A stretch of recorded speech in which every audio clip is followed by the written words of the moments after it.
The 15th of June, Rabbi Levitt. Ezra. Morning, Roy. Morning, Meir. Good morning again, Lou. Okay. Ezra, Pasik, Tes, Zion. We're up to Tes Zion.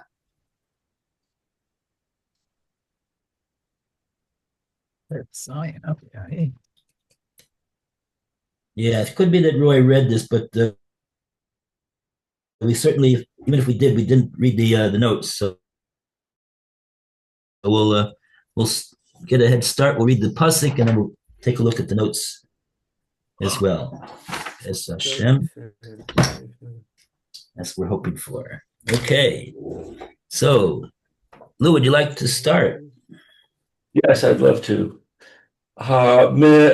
Hod'in anachna l'malka di hain kir yisa dan dadach tis b'nei v'shuraya yish tach lun lakabel dina ba'avar nahara la ec lach. So let's see, what does it mean? We notify the king that if this city is built and the foundations of its ramparts laid, in consequence of this, you will have no part of the Trans-Euphrates region. Wow.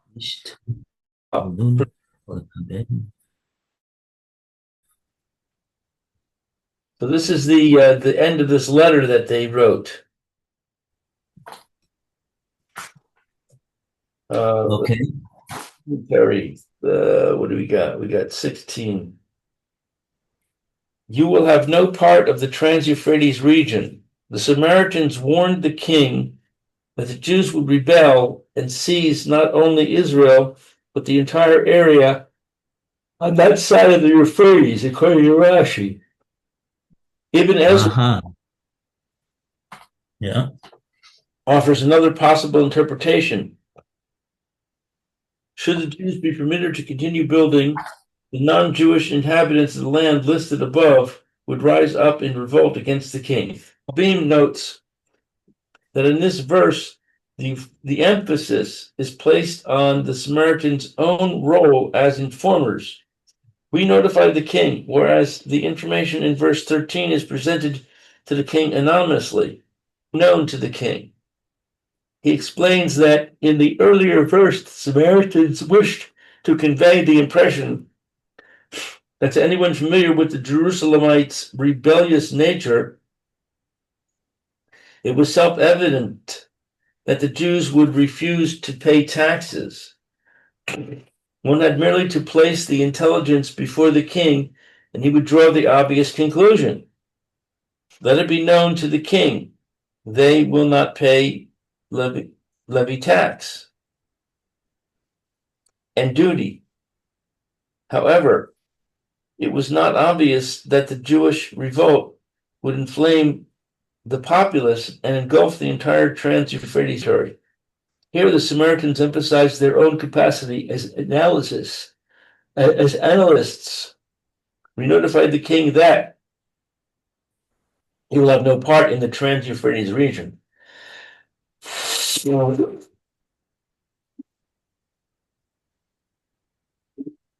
Okay, let's see what happens.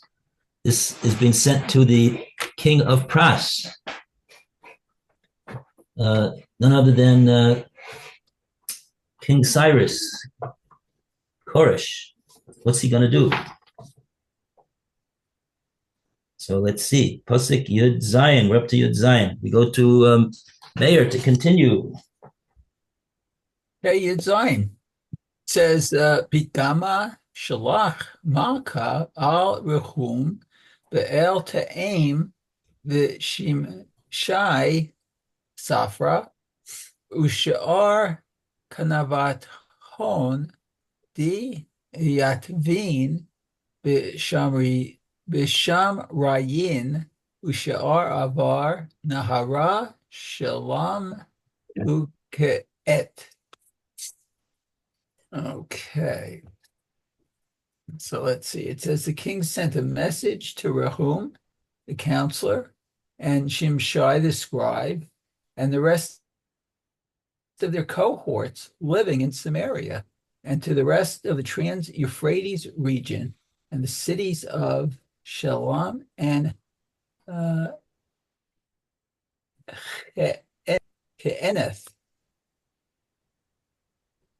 Yes. Just 1 second. Oh, it says K8. Okay. We've got here KS. Yes, K8. We have in our in brackets EN in between. Not sure why. Maybe it will explain to us. Oh, in other words, that's the name of a city. Well, it's the name of the city, but right, the Aramaic, as Roy pointed out, is K8. But our English translation, I mean, it has K8, but in between it has a EN in brackets. So maybe it's an Oh, what's alternative. the EN there for? Yeah, it could be an alternative way of saying it, maybe in English. Yeah. Okay, very good. And that was Pasuk Yud Zayin. Let me just go back. Yud Zayin. It says Shalom Uva-8. Okay, these are the two cities. Shalom. Oh, that's interesting. In his comment, he calls it K8. Yeah. Okay. Shalom and K8 were names of cities. K8 was another name for the city of Ke'eneth, mentioned above in verses 10 and 11, according to Rashi. Ibn Ezra followed the Mitzudot, agrees that K8 is identified with Ke'eneth, but renders Shalom, peace. This was the petitioners. The king sent a message to Rehum, Shimshai, and to the rest of the Trans-Euphrates region, peace, and to the city of Ke'eth.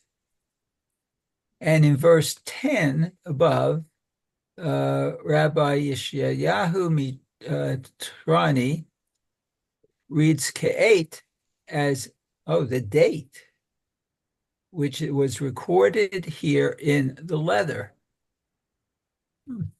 Interesting. According to Malbim, Shalom is translated and so on. The word is related to Shalom, complete, and means the etc. or and so on. The reference is to the names of the petitioners and their cities enumerated above in verses 9 and 10, beginning with the Dinites and the Salachites, and ending with the city of Ke'eneth. Rather than list individually the names of all the petitioners, the king shortened the lengthy roster with the words and so on until Ke'eth, meaning all of the names listed in verses 9 and 10 until the final name Ke'eth or Ke'eneth.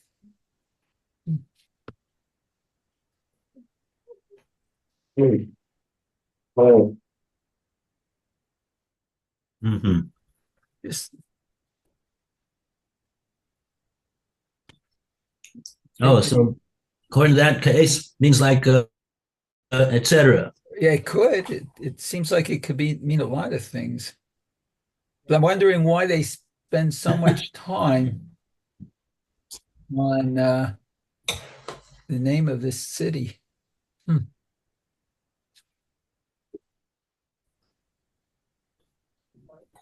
Well, whatever. Yeah. Yeah. Said it was mentioned earlier on. Where did it say it was mentioned? Yeah, that's true. Above in 10, verse 11. 10 Maybe and 11. find something there. Well, let's go back. Let's 10, see. 11. Sure. Well, all right. Yeah, see there it's spelled with a nun. And now they left out the nun. Right. Kenneth. Yes. So that's what all the commentators are talking about. Is this just another name for the same place, the same city? You could use a nun, you cannot use a nun, but that's the way Rashi learns. But the others are saying other things. And this last thing is being said is it was just it's not mentioning the city itself. It's mentioning it's including all the other cities with that word. Uh-huh. He didn't want to pay a scribe to to write all those names. I guess he had better things for him to do than to write all the names out. So he just told him to write just say tough, iron tough. Mm-hmm. Wow. And if they're all insulted because they didn't get mentioned specifically, then tough luck. That's what he's saying. Okay. Yud Ches, Roy. Okay.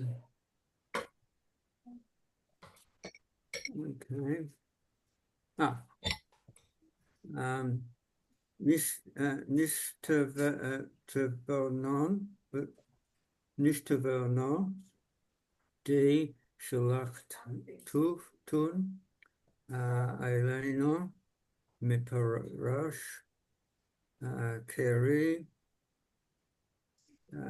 Kodome, Nishtavernon. The letter that you sent to us was explained and read before me. Who's talking there? The king is sending the following letter to all these enemies of the Jewish people. So he's saying the letter that you have sent me. He's like somebody would say in a letter, you know, I've received your letter. I'm in receipt of your letter. And not only have I received it, but I've also even read it. Or it's been read to me. Every single word. Okay.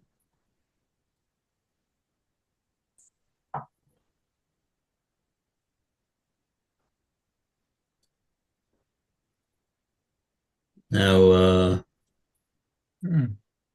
see, is there anything over here it's worth relating?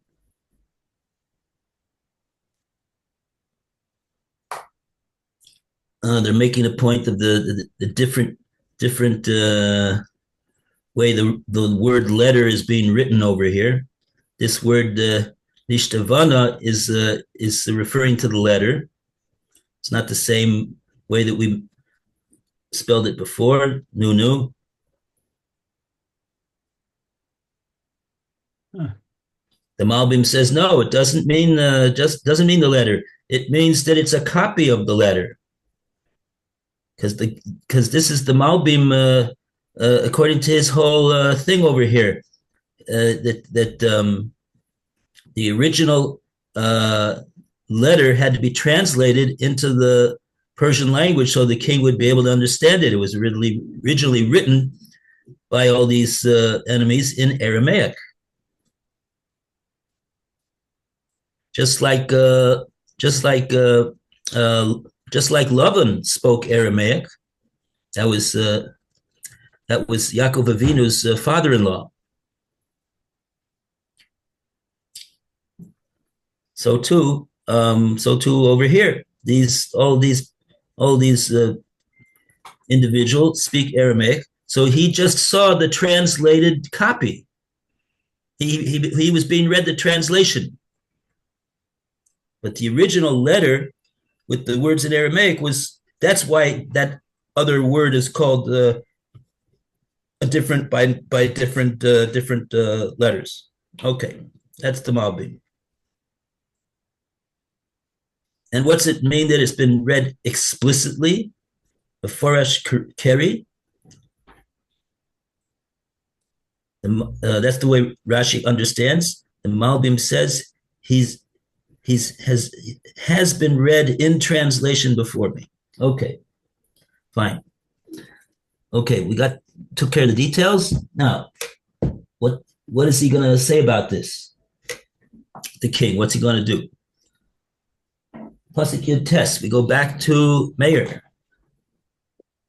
Oh, what about Lou? Sorry, yeah, Lou. Lou was the first. one. Right. Yeah. Sorry, Lou, you're next. Yud Tes. Let's see. Yud Zion, Yud Tes, Yud Tes. Got it. Umini seem to aim uvakaru vahashkahu di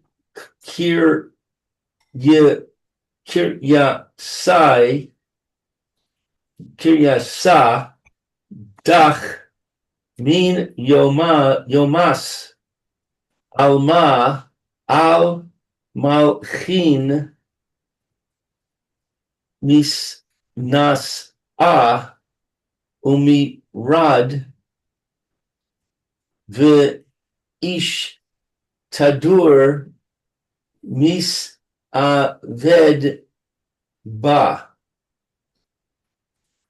Okay, so let's see. An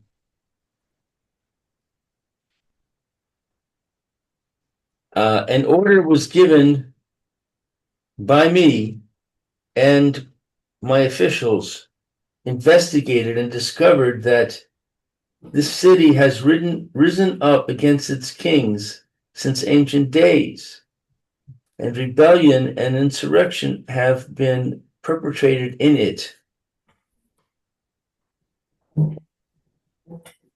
So this is the king speaking, saying you're in a bad city. Let's see, 19. And my officials. That was the accusation. By the way, that was the accusation that the letter that was sent to him was claiming. And Right. if you look in all the ancient chronicles of the kings, you'll see that this city is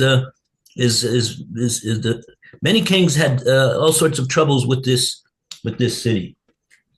Right. Right. So now he's agreeing with that. He's saying I checked it also out and I found exactly as you are claiming. And my officials investigated. The royal archives were examined as suggested by the petitioners, according to Rashi. Malbim comments that the king did not believe that so many signatories would lie about something so easily ascertained, nor did he suspect that his trusted translators, Rehum and Shimshai, would deliberately distort the translation by alleging that the Jews were restoring the city of Jerusalem and not just the temple. Thus, he did not order an investigation of their charges against the Jews, but merely examined the royal archives for evidence of the Jewish character as suggested in the letter to the king. Has risen up against its kings. The Jewish inhabitants of the city have historically risen against non-Jewish monarchs, according to Rashi, in rebellion, according to Reb Yeshaya Mitrani.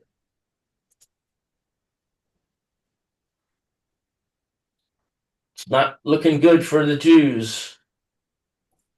Never does. I don't know. I don't know what it means. I mean, where did we find a insurrection or a rebellion of the Jewish population in Jerusalem against Nebuchadnezzar? I'm not sure what he means. That's what their records say.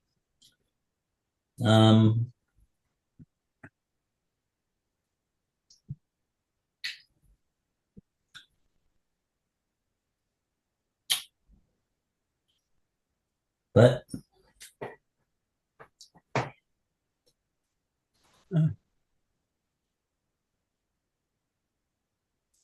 that was the history of the first Beis Hamikdash that was destroyed by the Babylonians. Right? Did they really destroy it because the Jews were rebelling against the Babylonians? It sounds like hogwash, if you ask me. But okay, that's the that sounds like the official word that the Persian king has drudged up over here. So it's interesting that the first comment that you read, the Malbim points out that the only thing the course says is he investigated this accusation against their rebellious, their history of rebellion. But the actual issue that they were being accused of in this particular case right now, that they were doing something more than building the Beis Hamikdash, that he didn't investigate whatsoever. Which was really the core issue, that he just believed it because they claimed it.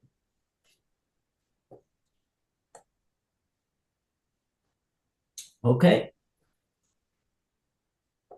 Anyway, so there we have it.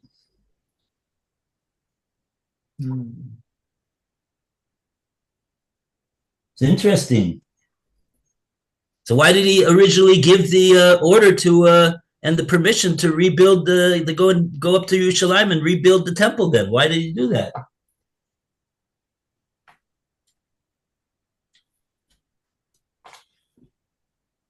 He didn't check this out all before?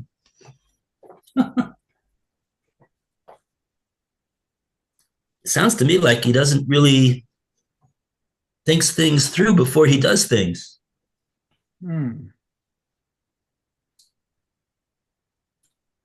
Okay.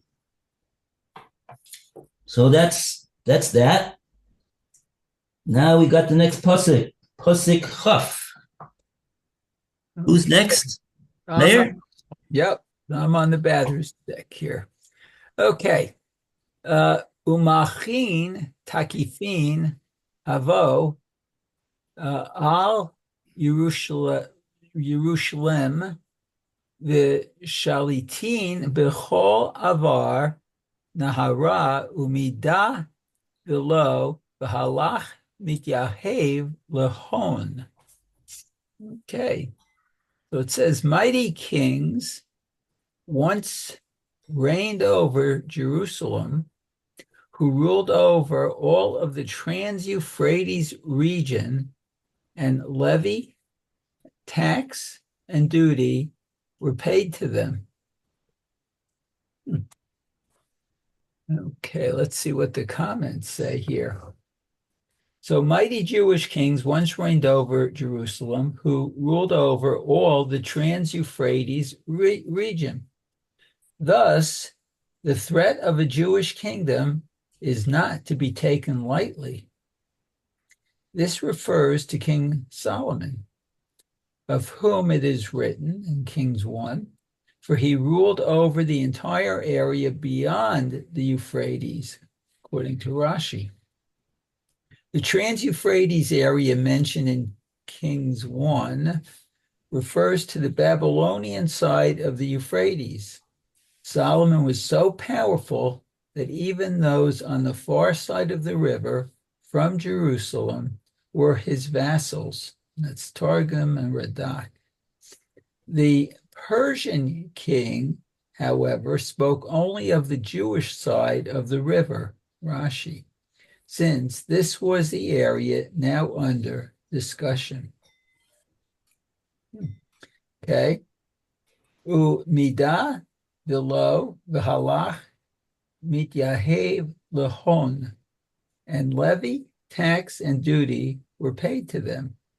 Tribute was paid by the non-Jewish subjects to the Jewish kings, according to Rashi. The information that Jewish monarchs had subdued the Trans-Euphrates people and collected taxes from them convinced the king that the Samaritans were correct in their warning, verse 16. If the city were rebuilt, no part of the Trans-Euphrates would be his, Malbim. Mm-hmm. So the king is instilled in fear of the Jewish people, it looks like. Mm-hmm.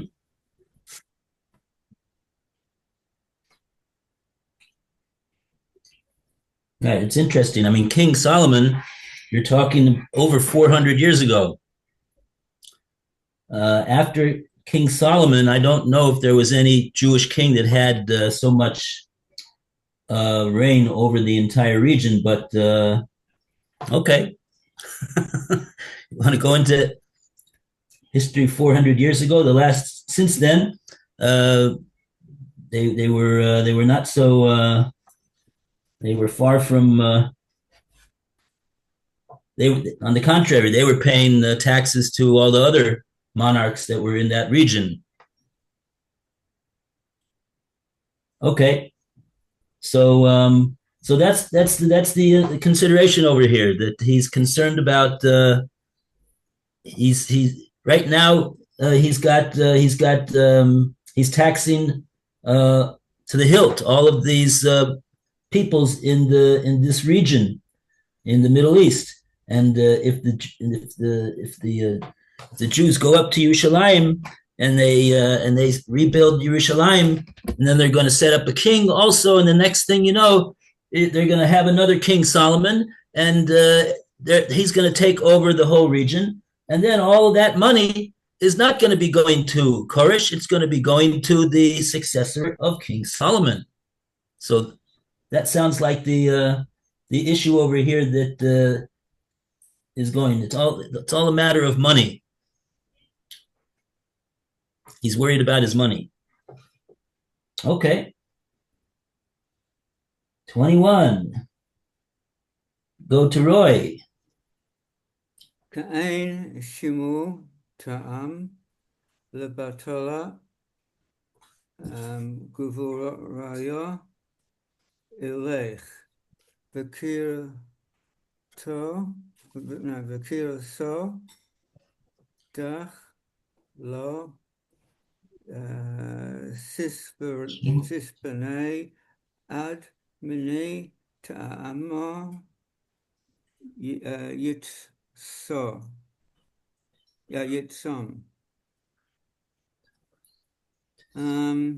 Now issue an order to stop these men,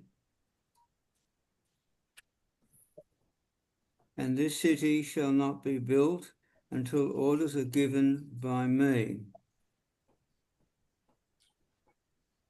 Okay.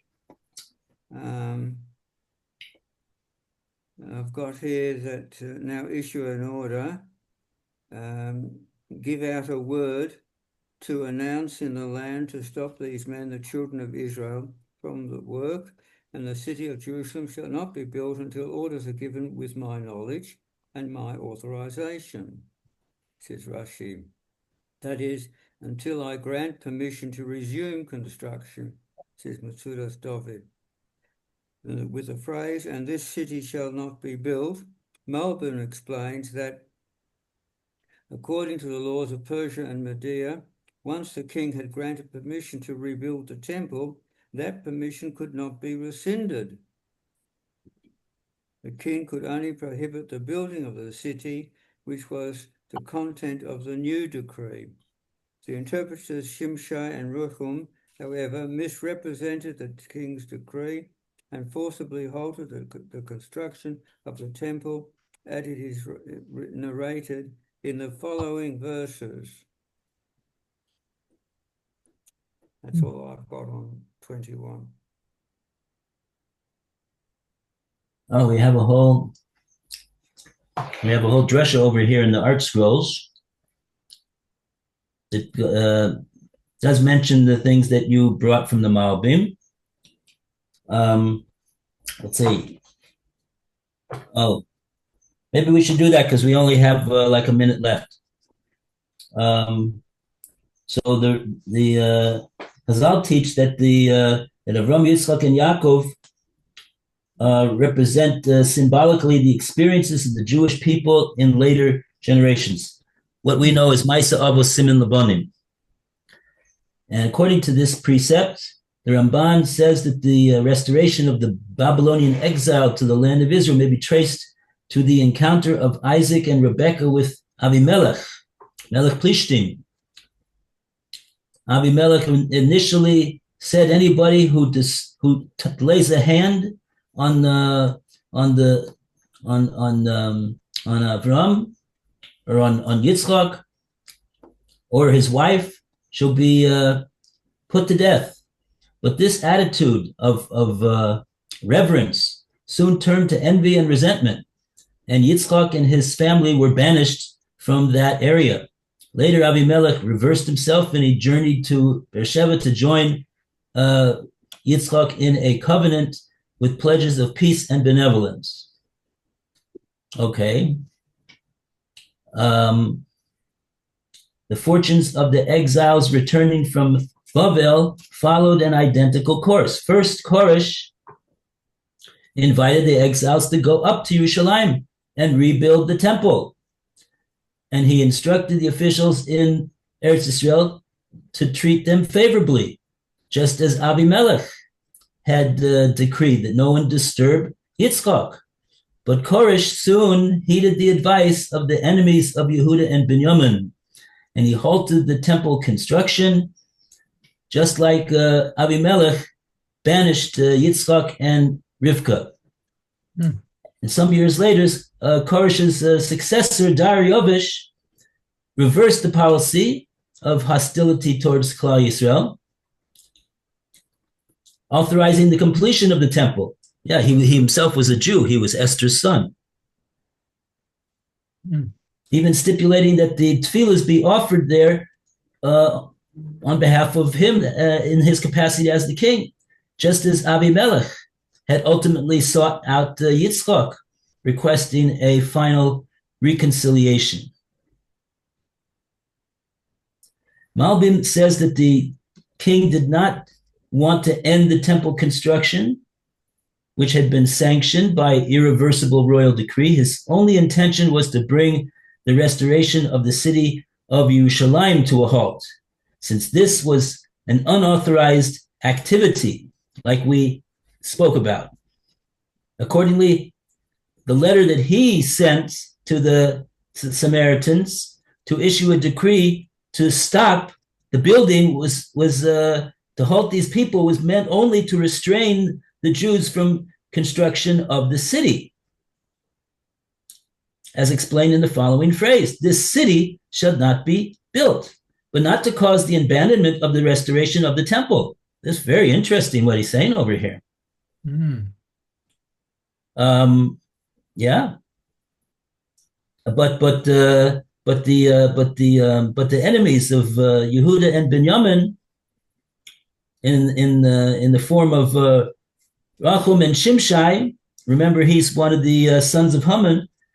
They were the translators of the king's Persian correspondence into Aramaic, and they wrote down what they wanted to write. And they wrote down that the king said the instructions are to halt these people in meaning to halt the construction of the temple. And it proved successful. And in fact, the work of the temple was halted. Okay. Say that. Okay. Okay, shkoyach. Shkoyach. Everybody have a good day and a good week. Thank you, Rabbi. Shem Yishmor, Shem Yazor. Amen. See you in a few minutes. Yeah. Thank you.